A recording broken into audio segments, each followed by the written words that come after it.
বাজার নিয়ন্ত্রণ, চাহিদা ও বৈদেশিক নির্ভরতা কমাতে বাড়ি পাতা পেঁয়াজ এক নামে নতুন একটি জাত উদ্ভাবন করেছে বাংলাদেশ কৃষি গবেষণা ইনস্টিটিউট। ফরিদপুরে মশলা গবেষণা উপকেন্দ্রে পেঁয়াজের নতুন এই জাতটির পরীক্ষামূলক আবাদ শেষে কৃষক পর্যায়ে তা ছড়িয়ে দেওয়া হয়েছে। স্বাদে গন্ধে প্রচলিত পেঁয়াজের মতো হওয়ায় এর প্রতি আগ্রহ বাড়ছে কৃষকদেরও।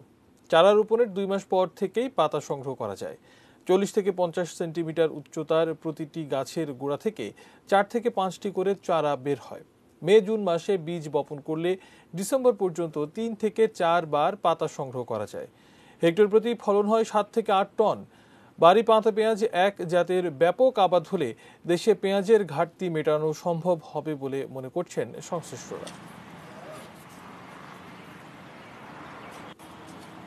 এই পেঁয়াজ মনে করেন একটা আপনার সবজিরও কাজ করে, সবজি প্লাস পেঁয়াজ দুইটারই কাজ হয়। এখন হলো পেঁয়াজের প্রচুর দাম।